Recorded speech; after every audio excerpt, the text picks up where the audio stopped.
último bloco do programa Eclésia desta noite, falando sobre São Jerônimo, doutor da Igreja, né? São Jerônimo, esse grande santo que traduziu, né, a Bíblia das línguas antigas do grego, do aramaico e do hebraico para o latim, né? A famosa Vulgata, a versão certamente mais famosa de todas as Sagradas Escrituras. São Jerônimo, esse grande santo que é doutor da Igreja, né? Lembrando que nossos amigos telespectadores que ligarem para a gente, nesse bloco ainda sortearemos um pequeno livreto sobre São Jerônimo com a novena e ladainha de São Jerônimo. Tá aí, ó, no seu vídeo. Liga para a gente nesse número que está no seu televisor. Lembrando que o 0800 você liga de maneira gratuita. Ligou, deixou o nome, já está participando. Nesse mesmo número, a gente divulga aqui desde o início, onde também o contato com nossos amigos telespectadores. Se quiserem se tornar sócio, reativar o cadastro, ou qualquer coisa relacionada nesse sentido. Como fez, por exemplo, o Raimundo Rodrigues de Souza, da cidade de São Paulo, que voltou a ser sócio, reativou o seu cadastro. Muito obrigado, viu, Raimundo? Deus lhe pague. Muito obrigado por você entendeu aqui a nossa missão. Padre Guido, sim, quero muita coisa conversar nesse programa, nesse bloco com o senhor. Vamos correr para dar tempo. Já o que eu falei no bloco anterior. São Jerônimo, põe para a gente de novo aí, Lucas. Ele é retratado em algumas ocasiões, como nessa imagem que a gente está vendo. Tem um crânio, uma caveira ali do lado dele. O que significa isso? Bom, a caveira é o sinal de morte, né? A caveira é o símbolo também de uma mudança de vida que aconteceu de verdade em São Jerônimo. Quando houve aquela aparição de Jesus que lhe chamou a atenção, e aí ele entrou num processo de conversão, de remorso, de consciência, deixou aquele estilo de vida não dos melhores e se dedicou mais à penitência, à renúncia. Foi aí que ele dedicou muito tempo ao silêncio de contemplação, primeiro sozinho, dentro das catacumbas de Roma. Como um eremita. Como eremita. E depois chegou a fundar também uma ordem religiosa de vida estritamente contemplativa. Por isso o símbolo da caveira é o sinal da morte, para dizer que as coisas que estão aqui na Terra, tudo passa. Tudo é sujeito ao tempo.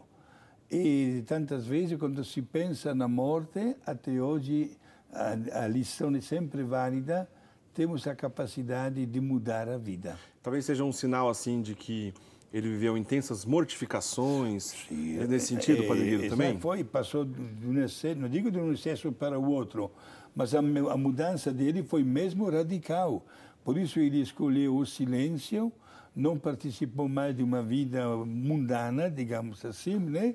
Muita oração, né? Muita contemplação, né? E mortificação. Aquele famoso historiador, Daniel Hopes, escreve sobre isso, sobre São Jerônimo, sobre a sua conversão, sobre essa luta, essa mortificação que ele fez para superar, né, as dificuldades da carne, principalmente. É bonito isso, né? Não é o único santo na história da Igreja que viveu isso, tantos outros, né, Padre Guido? Tivemos bastante santos também, que neste campo, eu tenho Santo Inácio de Loyola, o mesmo São Francisco de Assis, no começo. É verdade. É assim, mas depois houve um chamado de Deus e os santos respondem com generosidade e partem para uma aventura, digamos, extraordinária de santidade. Tem uma outra representação artística de São Jerônimo que eu queria que o senhor comentasse também. Eu acho interessante. Está aí, ó.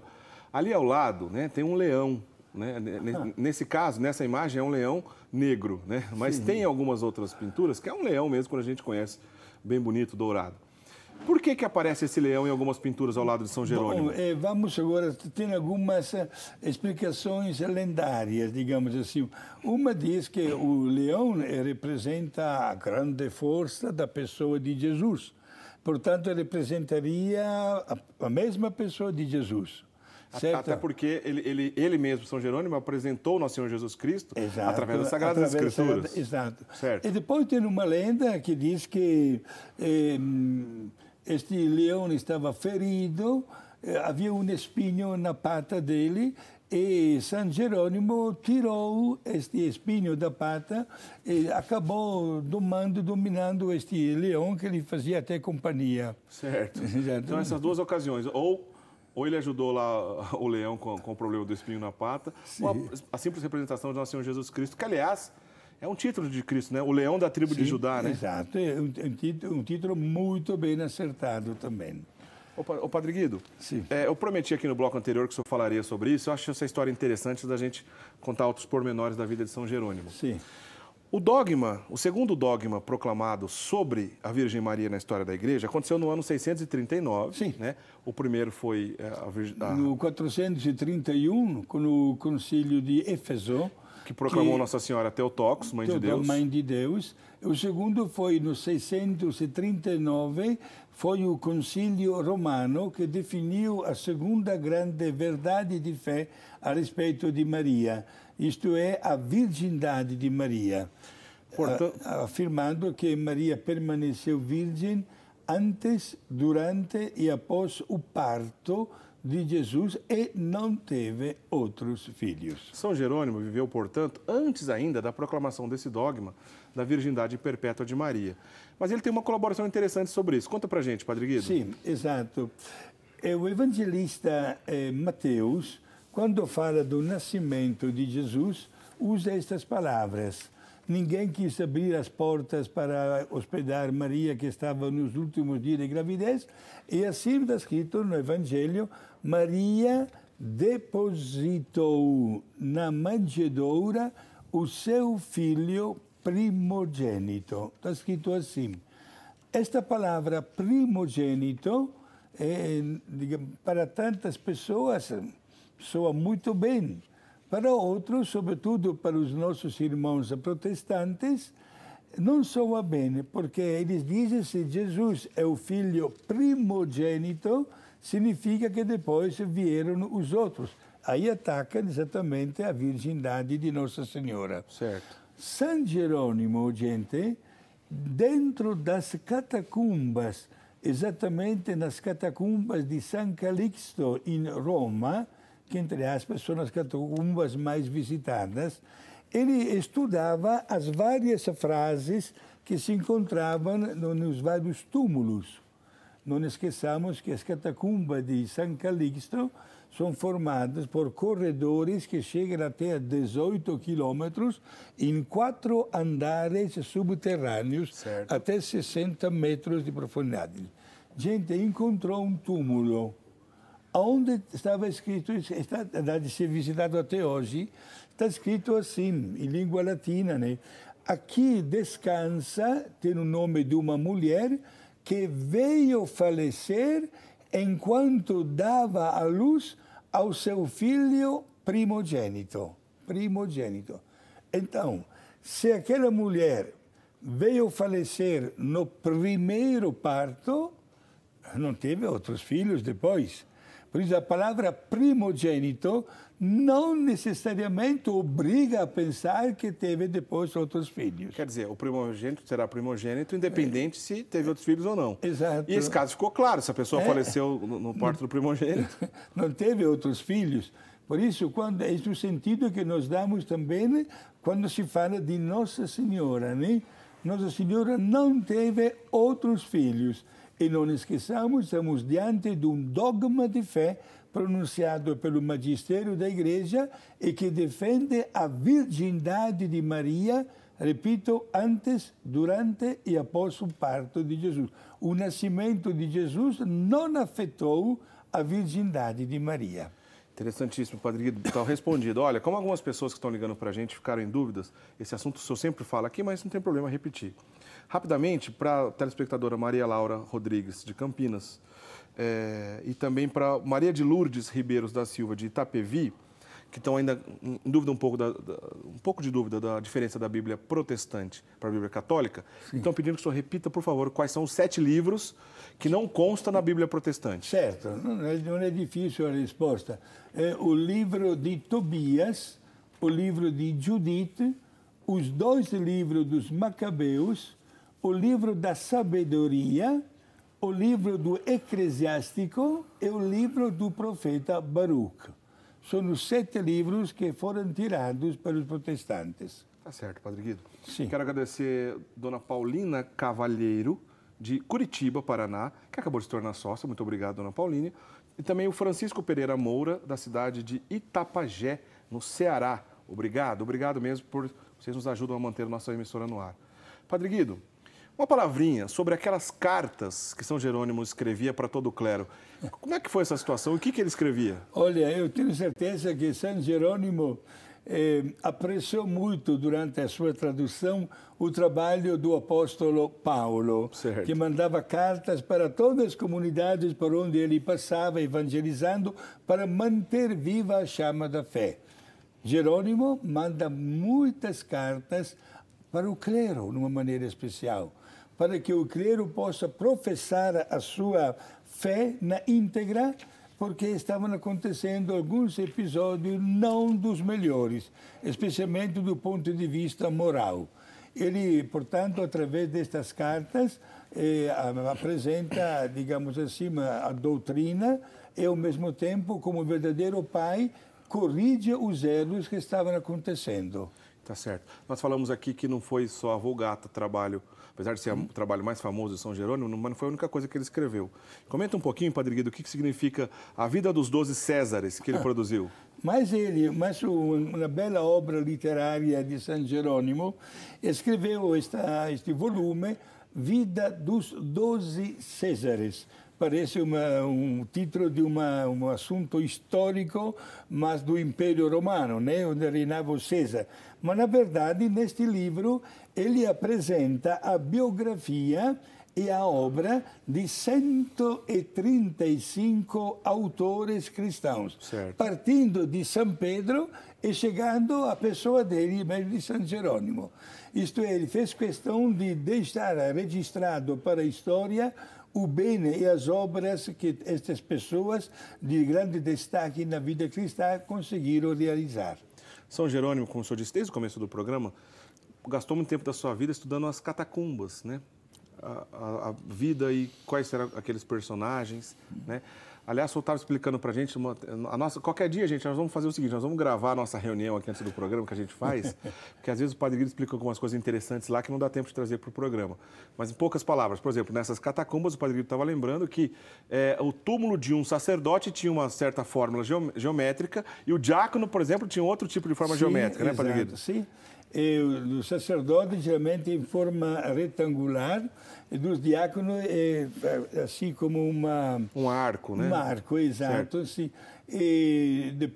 Quando é túmulo de pastor, de bispos, está esculpido até ou desenhado ovelhas, para dizer que era responsável, né, do rebanho de Deus. Sim. Bom, ao estudar, né, essas catacumbas e muitos mártires, certamente que ele viu ali as relíquias, os restos mortais, ele pensou na vida dele em escrever uma espécie de martirológico, né? Sim. Mas isso não foi possível. O que aconteceu na sequência disso, Padre Guido? Exato. São Jerônimo, diante de tantos exemplos de mártires, somente Deus sabe o número de milhões de mártires, né, especialmente nos primeiros 3 séculos da história da vida cristã, ele achou por bem escrever a vida de alguns deles, exatamente um martirológio. Não realizou esta obra, permaneceu como um grande desejo. Só que apareceu mais tarde um volume de martirológio da vida dos mártires, em língua latina, Martyrologium Hieronymianum, de São Jerônimo. Mas é uma obra, chama-se de espúria, isto é, de alguém que escreveu e que colocou o nome de São Jerônimo como autor. É atribuído a ele, mas não foi ele. Não foi ele que escreveu.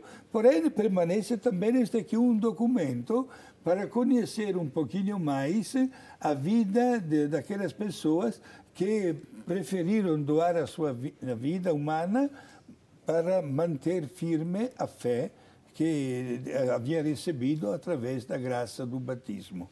Interessante, Padre Guido. A gente está caminhando para os minutos finais do nosso programa, mas dá tempo rapidíssimo. Se você ligar agora, né, dá tempo ainda de você concorrer ao nosso livro, que daqui a pouquinho sortearemos um livro justamente, orações dedicadas a São Jerônimo, novena, ladainha. Mas tem que ligar já, então não vai dar tempo, porque daqui a poucos minutos sortearemos esse exemplar do livro. Padre Guido, São Jerônimo teve uma colaboração também interessante, né, do ponto de vista tradução e correção das Sagradas Escrituras, fora ainda de ambiente cristão, né? Estou falando dos judeus.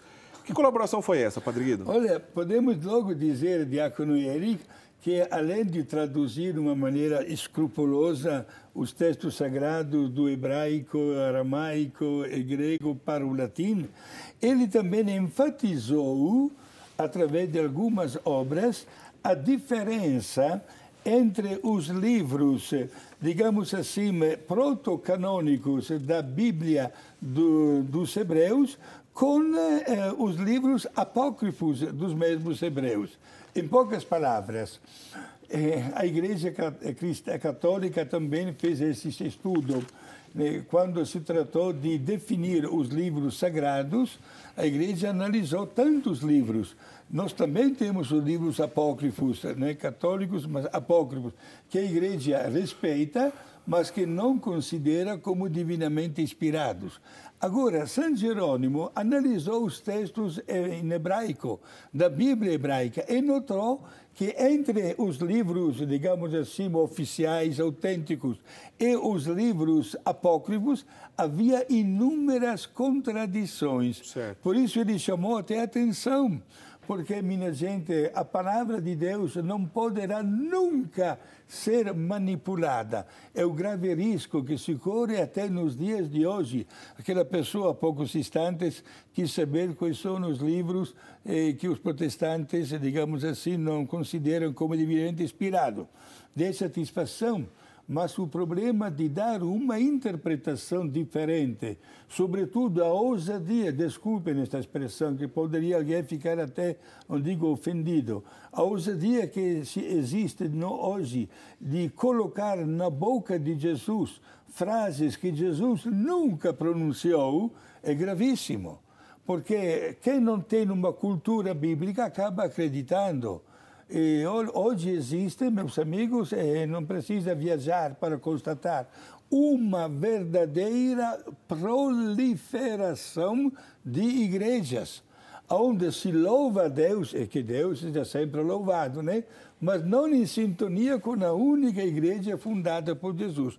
Por quê? Porque o conteúdo da Bíblia Sagrada acabou e continua sendo manipulado.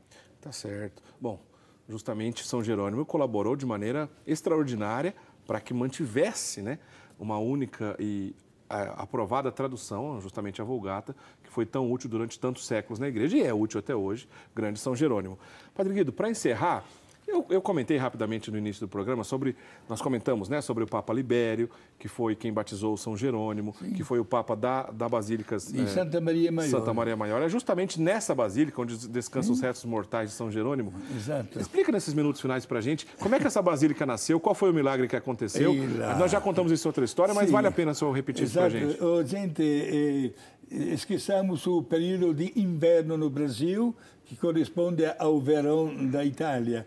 Exatamente no dia 6 de agosto daquele século, quando o Papa Libério era Papa, aconteceu que, em um período de grande calor, naquela área onde hoje existe a Basílica de Santa Maria Maior, apareceu a neve. Imagina, com 40 graus de calor, de repente apareceu a neve. E Nossa Senhora disse para uma jovem, vai lá onde está o Papa e diga que nesta área eu quero que seja construída uma basílica dedicada exatamente a Nossa Senhora. E assim aconteceu. E sendo até hoje naquela basílica existe a madeira do berço de Jesus, da gruta de Belém. E o corpo de São Jerônimo, diácono Eric, descansa exatamente nesta basílica de Santa Maria Maior. Quer dizer, ele que foi tão devoto de Nossa Senhora, né, teve uma colaboração interessantíssima, como você contou agora há pouco. Passou 15 anos ao lado da gruta, né? Onde Nossa Senhora deu à luz, né? Exato. Interessantíssimo, e repousa seus restos mortais lá, suas relíquias, nessa grande basílica dedicada a Nossa Senhora. Aliás, essa basílica foi a primeira grande basílica, a primeira grande igreja dedicada a Nossa Senhora no Ocidente, né, Padre Guido? Perfeito, né? A primeira grande basílica, chamada Basílica Mãe, Igreja Mãe, São Giovanni Latrão, né? Depois tivemos a Santa Maria Maior, depois a Basílica de São Paulo e de São Pedro, as duas basílicas, né? São as 4 grandes basílicas de Roma. Vale aqui o nosso convite, acesse lá o nosso site, rs21.com.br/eclésia, você acha a página do programa Eclésia, no portal da Rede Século XXI. Se você clicar na abinha Vídeos, clicou ali, Vídeos, você vai abrir todos os nossos programas. Temos um programa dedicado à Basílica Santa Maria Maior, a São João Latrão, São Pedro, São Paulo Fora dos Muros. Tá tudo lá. Fizemos uma série de reportagens lá em Roma. Imagina só, o Padre Guido, tá aí, ó, inclusive, ó, essa abinha aí, ó. Clicou em vídeos, todos os nossos programas estão lá. Estão ali os últimos programas, mas abrem todos. Imagina ir lá para Roma, a terra natal, a Itália, a terra natal do Padre Guido, e ter o próprio Padre Guido como guia turístico para explicar esse tipo de material. Foi interessantíssimo. Você pode conferir esse trabalho, né? Está ali na nossa lista de vídeos, você pode assistir e acessar. Padre Guido, a gente está chegando no final do nosso programa, daqui a pouquinho eu vou fazer o sorteio, mas por favor, nos dê a bênção antes de encerrar. Hoje a bênção especial, Diácono Eric, porque ontem nós ficamos sabendo, né, que o Diácono Eric comemorou seu primeiro ano de diaconato, né? É verdade, completei ontem, né? Hoje, parabéns. Um ano em um dia hoje de diácono, é verdade, Padre Guido. Desejamos muitas alegrias, santa perseverança e um fecundo apostolado a serviço da Igreja. Amém. Né? Padre Guido, eu conto com as orações do Senhor e de todos os nossos amigos telespectadores, né? Por favor, lembre sempre da gente aqui do nosso trabalho nas suas orações. Exato. Um abraço especial para as irmãs concepcionista franciscana de Piratininga, que não perde o nosso programa, e a família de Dona Ladia, São Alberto Gambolonga de Criciúma. Gente, amemos a Bíblia. Termina o mês daqui a poucos dias, mas vamos aumentar o nosso amor para conhecer a palavra de Deus. E que esta palavra seja sinal também de muita paz e de muita boa vontade de fazer aquele bem que nunca nos será tirado. A bênção de Deus, Pai, Filho e Espírito Santo. Amém. Obrigado. Amém. Obrigado, Padre Guido. Vou fazer o sorteio aqui. Enquanto eu faço o sorteio, qual que é o assunto da semana que vem mesmo, diretor? Lembra para mim aqui, por favor, qual é o programa? Ah, pobreza evangélica, é verdade. Próxima data de São Francisco de Assis. Exato. Falaremos na semana que vem sobre a pobreza evangélica. Um excelente assunto. Vou sortear aqui, então, um telespectador que ligou para a gente aqui na nossa pequena urna. Deixa eu ver quem leva para casa. O livro de São Jerônimo, Alexandra Cecília Seco, de Francisco Beltrão, no Paraná. Alexandra Cecília Seco, de Francisco Beltrão, no Paraná, vai receber esse exemplar de um livreto de São Jerônimo, né, contando as suas orações, invocações a São Jerônimo, novena e tudo mais. Olha, obrigado, viu, Alexandra? E todo mundo que ligou aqui pra gente. Muitíssimo obrigado mesmo pelas participações. Eu lembro que daqui a pouquinho tem programação especial na Rede Século XXI, a partir das 8h45. Você fica com a gente. A programação vai avançar algumas horas, um monte de gente interessante, vários apresentadores aqui da casa, uma programação interessante no programa Associação Precisa de Você, um programa voltado para você sócio. Olha, fique conosco, viu? Não saia aqui da nossa programação, que tem muita coisa legal pra gente. Como eu disse, vai avançar madrugada dentro aí, muita coisa legal, você não pode perder. Você que está assistindo o programa ao vivo, na terça-feira, não saia da Rede Século XXI, que tem muita coisa legal. Aproveito também para convidar todos os nossos amigos telespectadores para curtir a nossa página, a página no Facebook do programa Eclésia, né? Pois lá é uma maneira da gente ficar também ligadinhos, assim, para a gente se comunicar e para você ficar sabendo as coisas que acontecem no programa. Por exemplo, na semana que vem que falaremos sobre a pobreza evangélica, certamente divulgaremos ali. Está ali uma grande foto, viu, Padre Guido? O senhor está muito bonito ali na foto, né? O senhor pode clicar lá, curtir a nossa página do programa Eclésia lá no Facebook e ficar por dentro de tudo que acontece aqui conosco, tá bom? Uma boa semana a vocês. Repito, hein? Assista a nossa programação, continue conosco. Semana que vem a gente se encontra. Um grande abraço. Tchau, tchau.